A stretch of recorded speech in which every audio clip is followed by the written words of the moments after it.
کہ پیٹ بھر کر کھانے کی جس کو عادت ہو اس کی نصیحت کا دوسروں پہ اثر نہیں ہوتا، اور خود اس کے اوپر دوسرے بندے کی نصیحت کا اثر نہیں ہوتا۔ فتاوی ہندیہ میں یہ بات لکھی۔ اس بات کی طرف بھی ذرا غور کریں کہ کہیں ایسا تو نہیں ہمارے سیاہ کارناموں نے ہمارے رزق کے دروازوں کو بند کروا دیا ہو؟ کیوں چھوٹی چھوٹی سی بات پہ کسی نے جادو کر دیا، کوئی جنات کا اثر، کوئی فلاں اثر، خام مخواہ عاملوں کے پیچھے بھاگتے پھرتے ہیں، ایمان خراب کرتے۔ اگر کمرے میں اندھیرا ہو تو انسان سوچتا ہے کہ کھڑکیاں دروازے بند ہیں،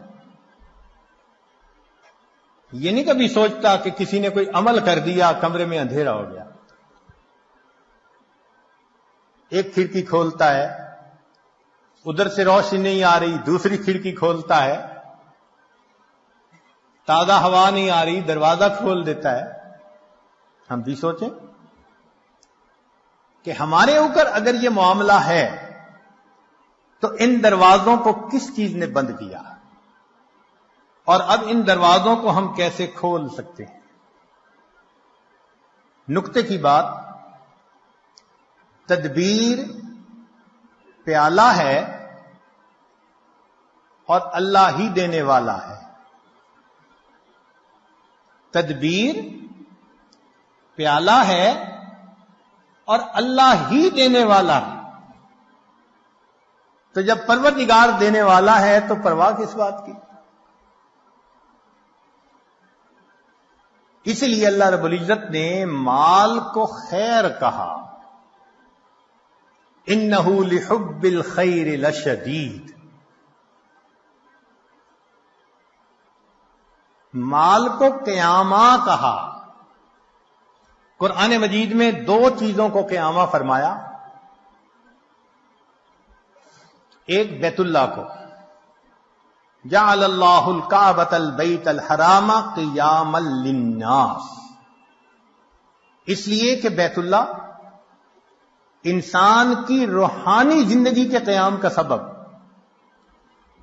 اور مال کو قیامہ کہا، وَلَا تُؤْتُوا السُّفَهَاءَ أَمْوَالَكُمُ الَّتِي جَعَلَ اللَّهُ لَكُمْ قِيَامًا، یہ انسان کی جسمانی زندگی کے قیام کا سبب۔ اور آج کے دور میں مال انسان کے ایمان کے لیے ڈھال ہے۔ آج کے دور میں مال انسان کے ایمان کے لیے ڈھال ہے، ورنہ جس کے پاس مال نہیں وہ تو لوگوں کی جیب کا رومال ہے۔ جیب کا رومال ناک صاف کی پھینک دیا۔ غریب آدمی کا آج یہی ہے، لوگ مطلب نکالتے ہیں ایک طرف، حیثیت ہی نہیں معاشرے میں۔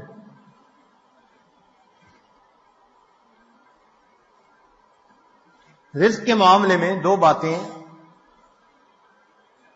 اہم ہیں۔ ایک تو یہ کہ رزق بھی انسان کو تلاش کرتا ہے، موت بھی انسان کو تلاش کرتی ہے، مگر رزق موت سے زیادہ تیز رفتار ہے، موت سے پہلے بندے تک پہنچتا ہے۔ اور دوسری اہم بات کہ سود کا کام کرنے سے انسان اللہ کا دشمن بنتا ہے، اللہ سے جنگ کرتا ہے۔ جو چٹان سے سر مارے گا سر ہی پھوڑے گا، جو اللہ سے جنگ کرے گا اپنی تباہی کا خود ذمہ دار۔ ظاہر آنکھ کیوں دیکھتی ہے؟ بینک سے قرضہ لے لو، بزنس اچھا چلے گا۔ ان بینک کے قرضوں کے پیچھے ہم نے ہزاروں کو بینک رپٹ ہوتے ہوئے دیکھا ہے۔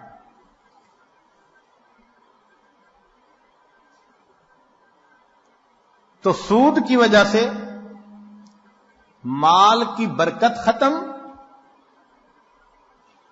اور زکوٰۃ کے ادا کرنے سے مال کی برکت شروع. جس بندے نے زکوٰۃ نکالنی شروع کر دی اس کے مال میں اللہ نے برکت ڈالنی شروع کی.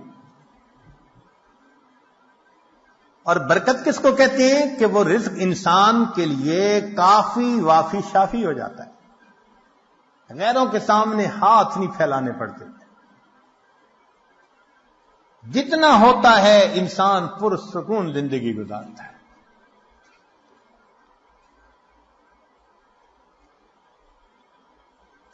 آج کے دور کا سب سے بڑا فتنہ یہی, یا لیت لنا مثل ما اوتی قارون,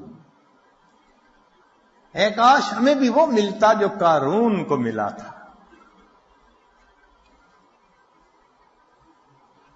اللہ تعالی ارشاد فرماتے ہیں, نحن قسمنا بینہم معیشتہم, ان کے درمیان معیشت کو ہم نے تقسیم کیا. تو مومن اللہ کی تقسیم پہ راضی رہے. اپنی طرف سے پسینہ بہائے وہ ہماری ذمہ داری ہے. اس کے بعد دال ساگ بھی مل جائے تو اللہ کا شکر ادا کرے. داؤد علیہ السلام کو فرمایا گیا کہ اے داؤد, اگر تجھے کھانے میں کبھی سڑی ہوئی سبزی ہی مل جائے تو سبزی کو نہ دیکھنا, اس بات کو دیکھنا کہ میرے پروردگار نے جب رزق کو تقسیم کیا تو میں اسے یاد تھا. بھیجنے والا تو وہ ہے نا, اس نے یاد رکھا. اس سے بڑی اور کیا بات ہو سکتی.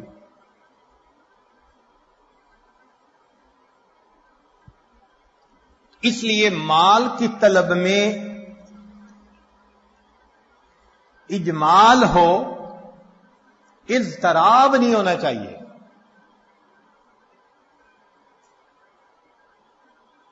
ایسے نہ ہو کہ انسان دوسرے کی جیب کی طرف دیکھ رہا ہو کہ یہ تو خود نکال کے دے دے ورنہ میں اس کا گریبان پکڑ کے اس سے چھین لوں. اللہ پہ توکل کریں گے تو اللہ تعالیٰ اتنا دیں گے کہ آپ بس بس کریں گے. چنانچہ مال سے ہر کام دنیا کا نہیں سنورتا. آج جتنے مال والے زیادہ اتنے پریشان زیادہ, اتنے بیمار بھی زیادہ. مال سے انسان اینک تو خرید سکتا ہے, بہنائی تو نہیں خرید سکتا. مال سے انسان اچھی غذا تو خرید سکتا ہے, اچھی صحت کو تو نہیں خرید سکتا. مال سے انسان اچھے کپڑوں کو تو خرید سکتا ہے, خوبصورتی کو تو نہیں خرید سکتا. مال سے انسان دوائیاں تو خرید سکتا ہے, صحت کو تو نہیں خرید سکتا. اور مال سے انسان جسم کو تو خرید سکتا ہے, کسی کے دل کی محبت کو تو نہیں خرید سکتا.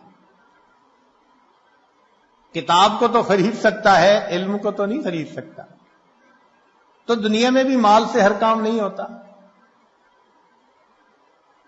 اس لیے جتنا اس کا مقام ہے اس کو وہیں پہ رکھا جائے. اللہ تعالی ارشاد فرماتے ہیں, وَمَا خَلَقْتُ الْجِنَّ وَالْإِنسَ إِلَّا لِيَعْبُدُونِ,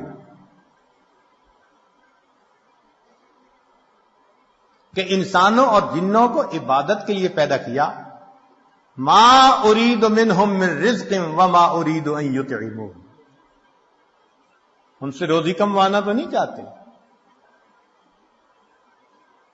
ہم نہیں چاہتے کہ گدھے کی طرح صبح سے لے کے شام تک جتا رہے اور نمازوں کی ہوش ہی نہ ہو. مقصد کو مقدم کرنا چاہیے.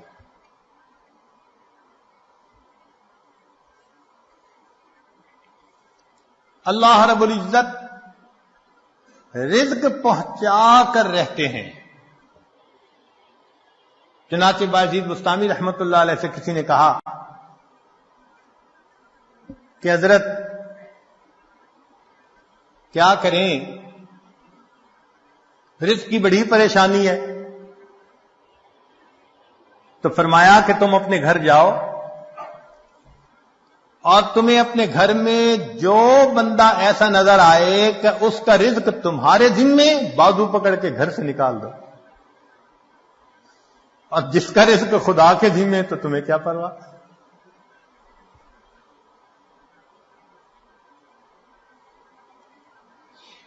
باجید بستامی رحمت اللہ علیہ فرماتے تھے اگر اللہ تعالیٰ ساری مخلوق کو میری عیال بنا دے اور ساری زمین کو تانبے کی بنا دے اور آسمان سے ایک قطرہ بھی بارش کا نہ ٹپکے، مجھے اتنے عیال کی روزی کی پریشانی نہیں، میرا مولا روزی پہنچا دے گا. ایسا یقین تھا ہمارے بزرگوں کو اللہ رب العزت کی ذات پر. چنانچہ باجید بستامی رحمۃ اللہ نے کسی کے پیچھے نماز پڑھی، امام صاحب نے تعارف کیا تو پوچھا من این تاکل، بھئی آپ کا ذریعہ معاش کیا ہے، کہاں سے روٹی کھاتے ہیں؟ تو باجید بستامی رحمۃ اللہ نے جواب دیا اصبر، صبر کرو، حتی اعید الصلاۃ التی صلیتها خلفک، میں وہ نماز لوٹا لوں جو تیرے پیچھے پڑی ہے، حیث شککت فی رازق المخلوقین، اس لیے کہ تجھے مخلوق کے رزق دینے والے کے اندر شک ہو گیا ہے.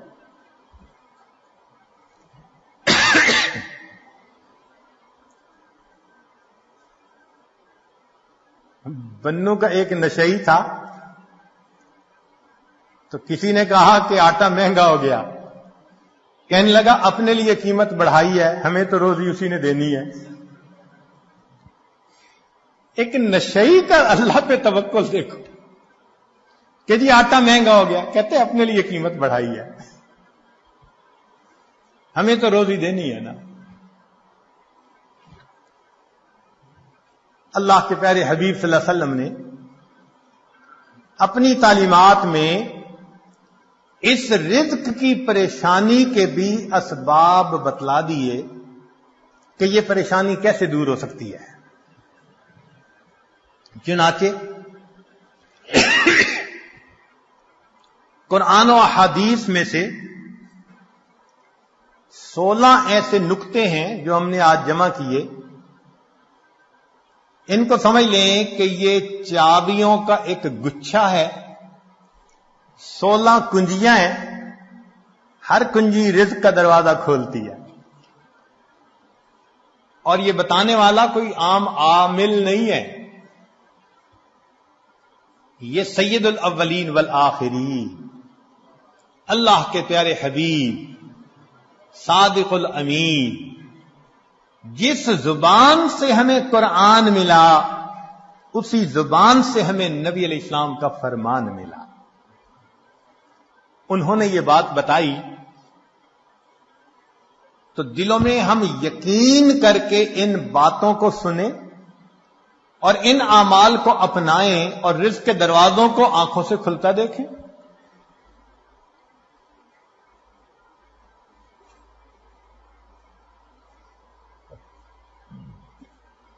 رزق کی پہلی کنجی اللہ تعالی ارشاد فرماتے ہیں وَأْمُرْ أَهْلَكَ بِالصَّلَاةِ وَاسْتَبِرْ عَلَيْهَا، اہل خانہ کو نماز کا حکم دیجئے اور اس پر جمے رہیے، صبر کیجئے. لا نسألک رزقا، ہم آپ سے رزق نہیں چاہتے، نحن نرزقک، رزق ہم پہنچائیں گے. اس آیت مبارکہ میں اللہ رب العزت ایک وعدہ فرما رہے ہیں اور وہ پروردگار وعدے کو نبھانا جانتا ہے.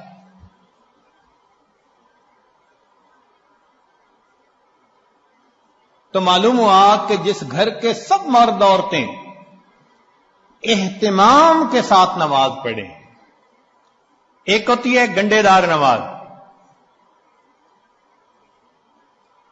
مرد ہیں تو جماعت نماز کا اہتمام نہیں، عورتیں ہیں تو گھر کے کام مقدم، بس بھاگی دوڑی میں قضا ہوتے ہوتے نماز. ایسی نماز نہیں، اہتمام کے ساتھ نماز. تو جس گھر کے سب لوگ اہتمام سے نماز پڑھیں، یہ نہ ہو کہ عورت کھڑی تو مصلی پہ ہو جائے اور ہاتھ باندھ کر کپڑوں کی آپس میں کلر میچنگ کر رہی ہے. مرد مصلی پہ تو کھڑا ہو جائے اور گلی بازار کی سیریں کر رہا ہو. ایسی نماز نہیں. نماز پڑھے جیسے نماز دھیان توجہ کے ساتھ پڑھنی چاہیے. کوشش تو کرے نا اپنی طرف سے دھیان جما کر پڑھنے کی. کوشش پر اللہ کی طرف سے اجر عطا ہوتا ہے. دنیا میں نتائج پر اجر ملتا ہے کہ یہ اچیو کر کے دکھاؤ تب تمہیں یہ ملے گا. اللہ فرماتے ہیں کوشش کر کے دکھاؤ. چنانچہ حدیث پاک میں آتا ہے کہ جو شخص اپنے بھائی کی حاجت براری کے لیے اس کے ساتھ چل پڑتا ہے، اللہ 10 سال کے نفلی اعتکاف کا ثواب عطا فرما دیتا. یہ تو نہیں کہا کہ کام کرواؤ بھائی کا، نہیں،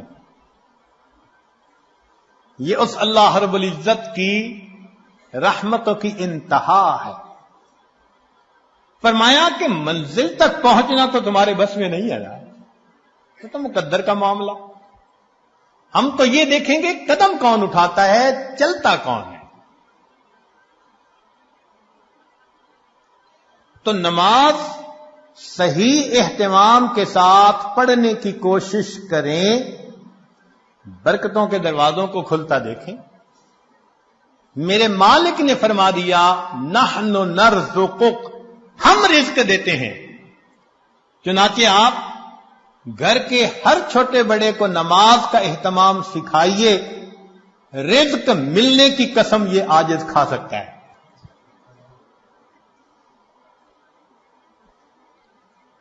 ماسٹر کی ہے رزق کی. کاروبار، نوکری، کوئی بھی مسئلہ ہو رزق کا، اہتمام نماز سے اللہ رب العزت مسئلوں کو حل فرما دیتے. دوسرا عمل کثرت استغفار. قرآن مجید میں ارشاد فرمایا فَقُلْتُ اسْتَغْفِرُوا رَبَّكُمْ إِنَّهُ كَانَ غَفَّارًا يُرْسِلِ السَّمَاءَ عَلَيْكُمْ مِدْرَارًا وَيُمْدِدْكُمْ بِأَمْوَالٍ. تو کثرت ذکر سے اللہ فرماتے ہیں میں مال کے ذریعے سے تمہاری مدد کروں گا.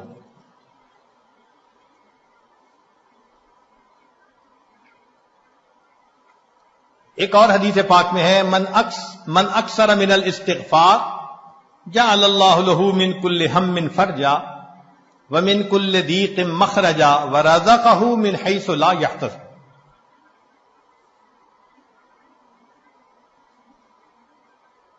امام قرطبی رحمۃ اللہ علیہ فرماتے ہیں گناہوں کی معافی مانگنے سے بارش ملتی ہے، اللہ رب العزت قوموں کے رزق کو وسیع فرما دیتے ہیں. تیسرا عمل انفاق فی سبیل اللہ، اللہ کے راستے میں نیک کاموں میں خرچ کرنا.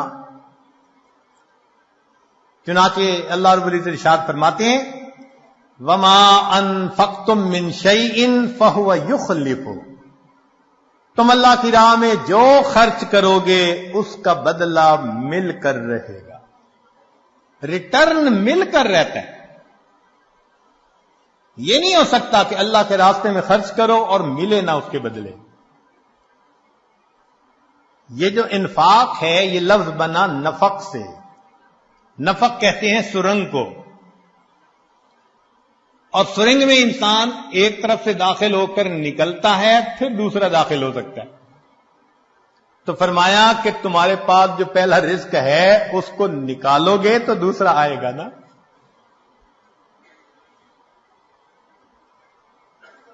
وما تنفقوا من خیر یوفى الیکم، فرمایا انفق ينفق علیک، تم خرچ کرو اللہ تم پر خرچ کرے گا۔ عبداللہ ابن عمر اللہ عنہ فرمایا کرتے تھے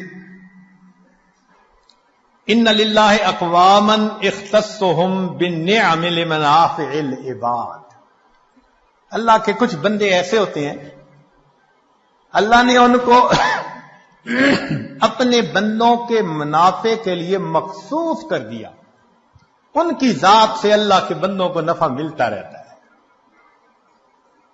یہ ان کا چارٹر آف ڈیوٹی ہوتا ہے، جو ان کو ملتا ہے وہ ان کے اپنی ضرورت کے لیے صرف نہیں ہوتا، وہ دوسروں تک پہنچانے کے لیے ہوتا ہے۔ جو ڈاکیا ڈاک پہنچاتا رہے اس کی ترقی ہوتی رہتی ہے، اور جو ڈاک نہ پہنچائے تو اسے اپنی نوکری سے معزول کر دیتے ہیں۔ چنانچہ کتنے لوگوں کو آپ نے دیکھا ہوگا کہ بڑا اچھا کام چلا، کاروبار چلا، پھر یکدم ٹھپ۔ وجہ کیا بنی؟ کہ جو ملا تھا وہ سارا ان کا نہیں تھا، اس میں اللہ کے لیے خرچ کرنا تھا، مسکینوں پر، بیواؤں پر، طلباء پر، دین کے راستے میں، فلاحی کاموں میں۔ یہ خزانے کے سانپ بن کر بیٹھ گئے، بینک بیلنس چیک کرتے ہیں، آج اتنے ملین اور آج اتنے ملین، اوپر سے ڈاکانی بند ہو گئی۔ کہتے ہیں جی ایک وقت تھا مٹی کو ہاتھ لگاتے تھے سونا بنتی تھی، حضرت صاحب آج تو سونے کو ہاتھ لگائے مٹی بنتا ہے، کسی نے کچھ کر دیا ہے؟ جی بالکل آپ نے خود ہی تو کیا ہے۔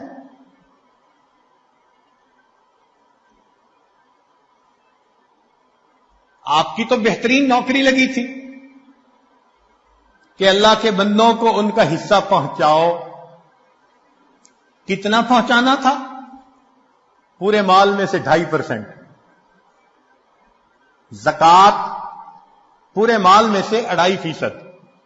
سبحان اللہ، ہم نے دیکھا لوگ چاہتے ہیں بڑے کی نوکری کریں، چنانچہ چھوٹی کمپنی کی بجائے بڑی کمپنی کی نوکری، اور بڑی کمپنی کی بجائے ملٹی نیشنل کمپنی کی نوکری جی، اور زیادہ بینیفٹ ملیں گے۔ تو کیا اچھا کہ ہم سب سے بڑے کی نوکری کریں۔ سب سے بڑے کی نوکری یہ کہ جو اللہ نے مال دیا گن گن کر اس کی زکوٰۃ کو نکالیں۔ اللہ وہ پروردگار ہے جو 2.5% مال غریبوں تک پہنچانے کے بدلے امیروں کو 97.5% تنخواہ عطا۔ اتنا بڑا کوئی پے کرنے والا مالک دیکھا جو 97.5% تنخواہ پے کرے؟ یہ تمہاری تنخواہ ہے، اور ڈیوٹی اتنی ہے کہ 2.5% تم میرے جو محتاج بندے ہیں، ضرورت مندے ہیں، یہ تنخواہ ان تک پہنچائے۔ اب جو 2.5% کو بھی لے کے بیٹھ جائے تو پھر اس کی بجائے اللہ تعالیٰ رزق کسی اور کے ذریعے سے پہنچا دیں گے۔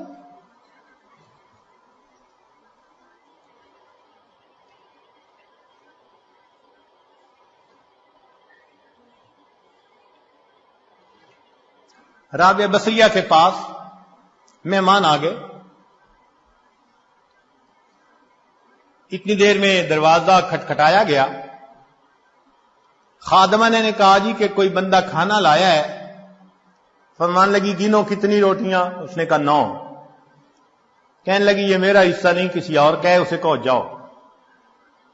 دوبارہ دروازہ کھٹکھٹایا، کوئی بندہ کھانا لایا ہے، روٹیاں گنو۔ اس نے کہا جی 9۔ بھئی میرا حصہ نہیں کہہ دیا، اس کو جو جاؤ کسی اور کا ہے۔ پھر تھوڑی دیر بعد تیسری مرتبہ دروازہ کھٹکھٹا، خادمہ نے کہا جی کہ پھر کوئی بندہ روٹی لایا ہے، کتنی؟ 9۔ اس نے کہا میرا حصہ نہیں، جاؤ اس کو کہہ دو چلا جائے۔ اس نے کہا کیوں نہیں لے رہی، مہمان بھی تو ہیں۔ اس نے کہا دیکھو میرے پاس آج صبح 1 روٹی تھی، سائل آیا تھا، میں نے اللہ کی رضا کے لیے 1 روٹی دے دی، میرے اللہ کا وعدہ ہے من جاء بالحسنۃ فلہ عشر امثالھا، 10 گنا ملے گا۔ 9 روٹیاں میری نہیں ہو سکتی، خادمہ نے ہاتھ جوڑ دیے، مجھے بھی بھوک لگی ہوئی تھی، 1 روٹی میں خود رکھ رہی تھی، یہ 10 ہی ہیں۔ ایسا کامل یقین اللہ کے وعدوں پر۔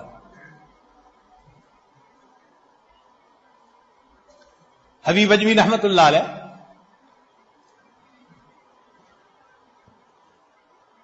بیوی نے آٹا گوندا، پھر تنور جلانے کے لیے لکڑیاں کاٹنے گئی، پیچھے سے سائل آ گیا۔ اس نے کہا بڑا محتاج ہوں، اللہ کے لیے کچھ دے دو۔ اللہ والوں کی عادت ہوتی ہے جب کوئی اللہ کے لیے کہتا ہے تو پھر وہ کھول دیتے ہیں اپنے دونوں ہاتھوں کو۔ انہوں نے وہی آٹا اٹھا کے دے دیا۔ اب بیوی لکڑیاں لے کے آئی، اس نے کہا آٹا، کہنے لگے میں نے روٹیاں پکنے کے لیے بھیجا ہے، میں نے روٹیاں پکنے کے لیے بھیجا ہے۔ ابھی ان کی بیوی نے چولہے میں آگ پوری نہیں جلائی تھی کہ اتنے میں دروازہ کھٹکھٹایا۔ بیوی نے پوچھا کون؟ کہنے والے نے روٹیاں بھی دے دی، سالن بھی دے دی۔ تو بیوی نے آ کر کہا کہ تم نے جہاں روٹیاں پکنے بھیجی تھی، پکانے والے نے سالن بھی ساتھ بھیج دیا ہے۔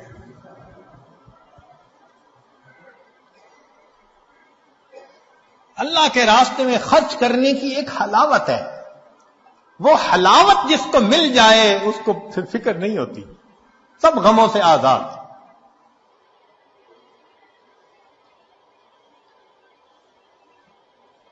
رزق کی کشائش کے لیے اگلا نسخہ دین کی خاطر ہجرت کرنا۔ اللہ رب العزت فرماتے ہیں وَمَن يُهَاجِرْ فِي سَبِيلِ اللَّهِ يَجِدْ فِي الْأَرْضِ مُرَاغَمًا كَثِيرًا وَسَعَةً، جو اللہ کے راستے میں ہجرت کرے اسے جائے پناہ بھی ملے گی، رزق میں وسعت بھی ملے گی۔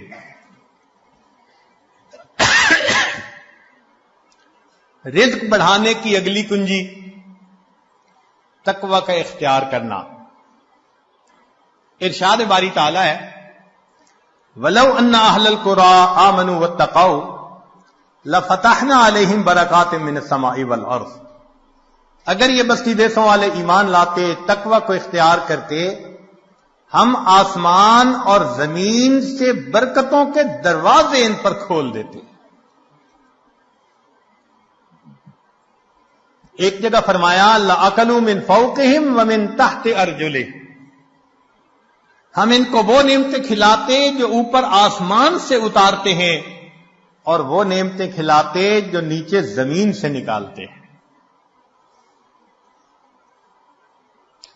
فرمایا وَمَن يَتَّقِ اللَّهَ يَجْعَل لَّهُ مَخْرَجًا وَيَرْزُقْهُ مِنْ حَيْثُ لَا يَحْتَسِبُ، اللہ تعالیٰ ایسی طرف سے رزق دیتا ہے کہ جس کا وہم و گمان ہی نہیں ہوتا۔ نبی الاسلام نے فرمایا علیک بتقوی اللہ فإنہا جماع کل خیر، تقوی اختیار کرو، یہ تمام خوبیوں کی جامع ہے۔ سفیان ثوری رحمت اللہ علیہ عجیب بات فرماتے تھے اتق اللہ فما رأیت تقیا محتاجا، میں نے آج تک کسی متقی بندے کو محتاج نہیں دیکھا کہ در در کے دھکے کھاتا پھرے، لوگوں کے سامنے ہاتھ پھیلاتا پھرے۔ آپ بتائیے، آپ نے بھی بڑی دنیا دیکھی، سمجھدار ہیں، عقل مند ہیں، تعلیم یافتہ ہیں، آپ نے اپنی زندگی میں کسی حافظ با عمل یا عالم با عمل کو بھوکا پیاسا ایڑیاں رگڑتے مرتے دیکھا ہے تو بتا دیجئے۔ ایک مثال پیش نہیں کر سکتے۔ ہم نے اپنی زندگی میں P H D doctor, highest degree qualification کی دنیا میں بھوک پیاس سے ایڑیاں رگڑتے مرتے دیکھا۔ ہم یہ تو بتا سکتے ہیں کہ نیکی تقوی کی لائن میں زیادہ کھا کر مر گئے. امام مسلم رحمت اللہ علیہ کا واقعہ، کھجوریں زیادہ کھانے سے موت آ گئی.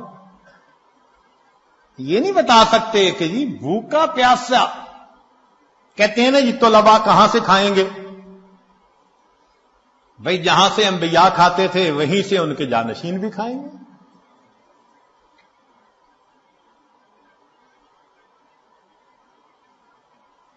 تو موٹی سی بات ہے کہ رزق اللہ دیتا ہے، تقوی کی وجہ سے اللہ رزق کے دروازے کھول دیتے ہیں. پانچویں بات، کثرت عبادت.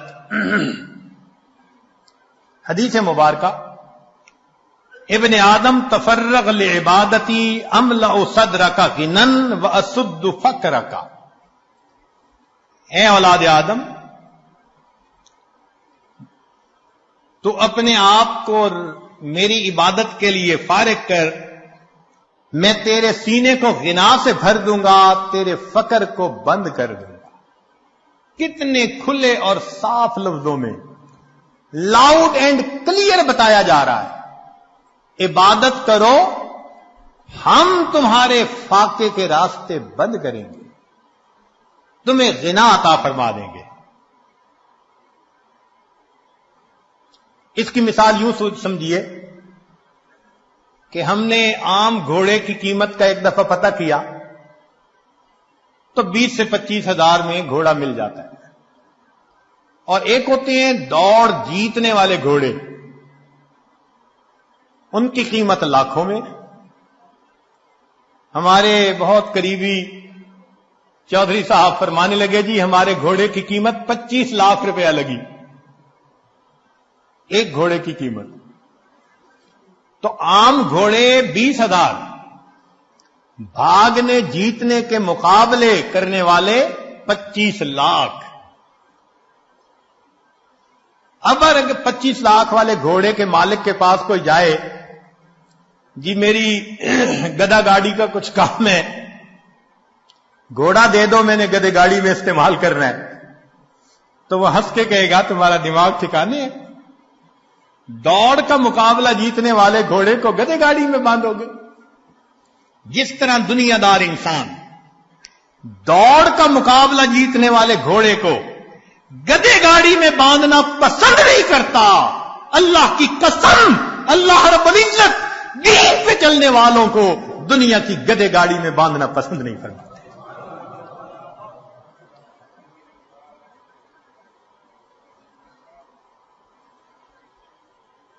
اگلی کنجی، کثرت حج اور عمرہ.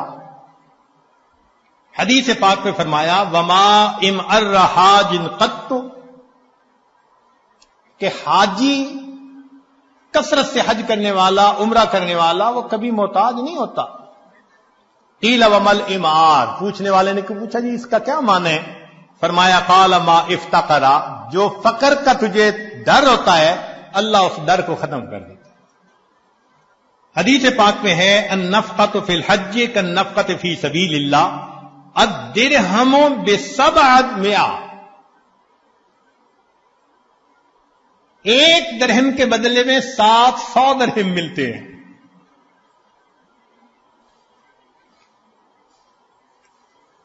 رزق کی ایک اور کنجی، صلہ رحمی.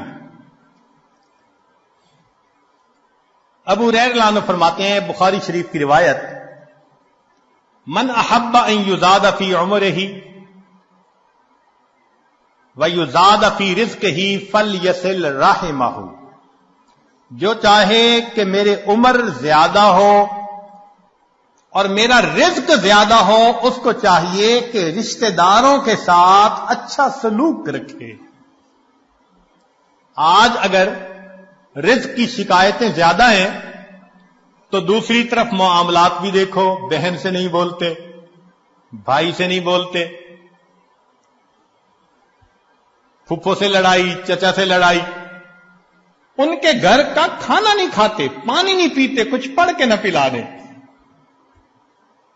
شریعت جن رشتہ داروں کو جوڑنے کا حکم دیتی ہے وَيَقْطَعُونَ مَا أَمَرَ اللَّهُ بِهِ أَن يُوصَلَ،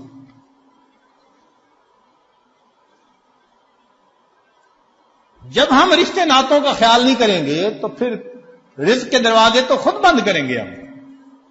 ہاں، اگر دین کا کوئی ایسا معاملہ ہے تو سلام دعا تو سب کے ساتھ رکھیے نا. سلام کرنا، حال احوال پوچھنا، یہ تو لازم ہے. زیادہ قرب کا تعلق رکھنا نہ رکھنا یہ بندے کا اپنا چوائس ہوتا ہے. ایک اور حدیث میں فرمایا من سرہ ان یمد لہ فی عمرہ، جسے یہ بات اچھی لگے کہ اس کی عمر بڑی ہو، ویوسع لہ فی رزقہ، اس کے رزق کو اللہ کھلا کر دے، وتدفع عنہ میتۃ السوء، اور اللہ اسے بری موت سے بچا لے، فلیتق اللہ ولیصل رحمہ، وہ اللہ سے ڈرے اور صلہ رحمی کرے، اللہ تعالیٰ تینوں انعام عطا فرما دیں گے. 8ویں بات، کمزوروں سے حسن سلوک. اللہ تعالیٰ ارشاد فرماتے ہیں لعلکم ترزقون بضعفائکم، کہ جو تم میں سے کمزور ہوتے ہیں نا ان کی وجہ سے تمہیں رزق ملتا ہے اور تم ان پر خرچ کرتے ہوئے پریشان ہوتے ہو. سچی بات تو یہ ہے کہ رب کریم نے ارشاد فرما دیا وَلَوْ يُؤَاخِذُ اللَّهُ النَّاسَ بِمَا كَسَبُوا، اگر اللہ تعالی عملوں کے اوپر پکڑ فرماتا ما ترک علی ظہرہا من دابہ، زمین کے اوپر کوئی جاندار نہ باقی بچتا. ہمیں جو مل رہا ہے وہ کون سا ہمارے اپنے اعمال کی وجہ سے؟ کیا پتا فقیر کی دعا لگ گئی ہو، کمزور کی دعا لگ گئی ہو، ہم نے کسی کو مورل سپورٹ دی اس کی دعا لگ گئی، کسی کے غم میں اس کا ساتھ دیا اس کی دعا لگ گئی. خوبصورتی دیکھیے دین اسلام کی. آج کون ہے جو یہ کہہ سکے جی کہ ہمیں دین یہ تعلیم دیتا ہے کہ تم اپنے کمزوروں کا خیال رکھو. اگلا عمل، اللہ پہ توکل. وَمَن يَتَوَكَّلْ عَلَى اللَّهِ فَهُوَ حَسْبُهُ،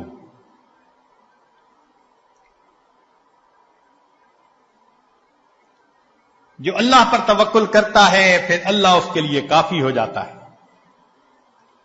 اس کی تفصیل حدیث مبارکہ میں لو انکم تتوکلون علی اللہ حق توکلہ، اگر تم اللہ پہ توکل کرو جیسے توکل کرنے کا حق ہے، لرازقکم کما یرزق الطیور، اللہ تمہیں رزق دے گا جیسے پرندوں کو دیتا ہے. تغدو خماسا، گھر سے خالی پیٹ نکلتے ہیں، وتروح بتانا، اور واپس پیٹ بھرے ہوئے لوٹتے ہیں.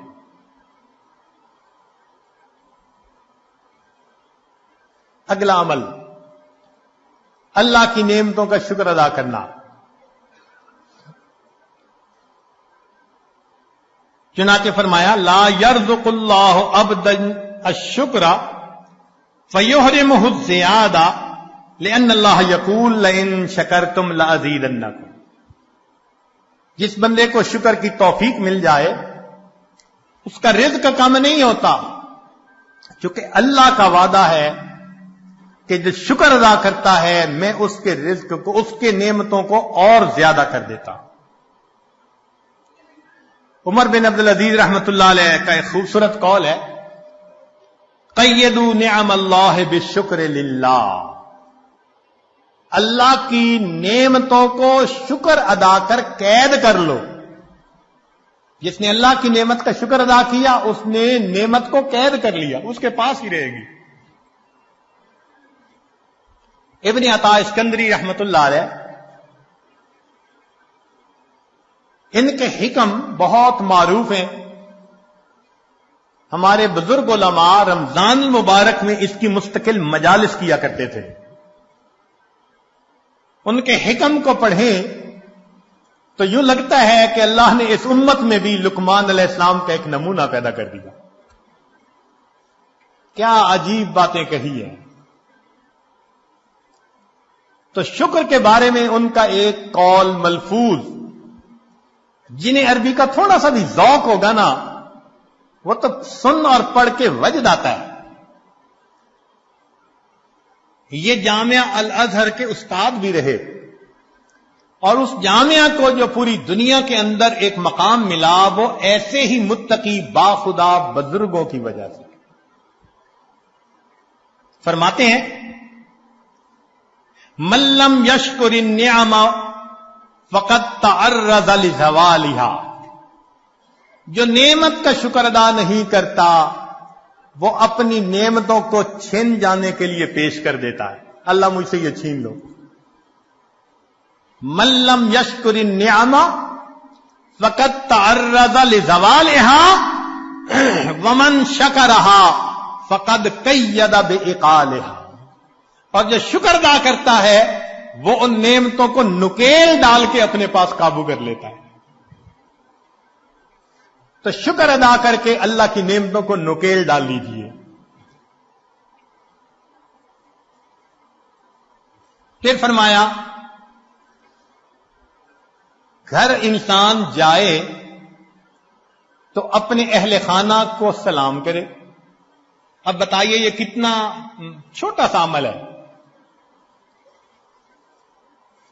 حدیث پاک میں ہے، نبی السلام نے فرمایا ثلاثۃ کلہم ضامن علی اللہ، تین ہیں جن کی ضمانت اللہ نے لی. ان عاش رزق وکفا، اگر وہ زندہ رہے گا اللہ رزق دے گا جو اس کے لیے کافی ہوگا. ان تین میں سے ایک بندہ رجل داخل بیتہ بسلام، جو اپنے گھر میں داخل ہو اپنے اہل خانہ کو سلام کرے. یہ کتنا چھوٹا سا عمل ہے. اب بتائیے کہ اس عمل پر رزق کا دروازہ کھلنے کے وعدے، اور ہوتا کیا ہے؟ دفتر میں بڑے مزے سے دوستوں میں کھل کھلا کے ہنس رہے ہیں، گھر میں قدم رکھا اور پارا ہائی. خود کہتے ہیں حضرت پتہ نہیں کیا ہوتا ہے، گھر آتا ہوں پارا چڑھ جاتا ہے. یہ آگ شیطانیت ہے، تو شیطان تمہارے اوپر سوار ہو جاتا ہے. اس کو گدھا ملا ہوا ہے، لہذا گھر میں داخل ہونے سے پہلے وہ گدھے پہ چھلانگ مار کے بیٹھ جاتا ہے.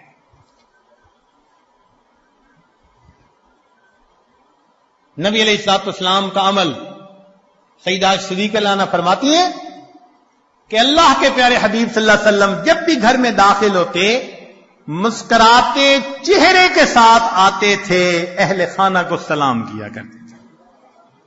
اتنے سے عمل پہ رزق کی پریشانی ختم.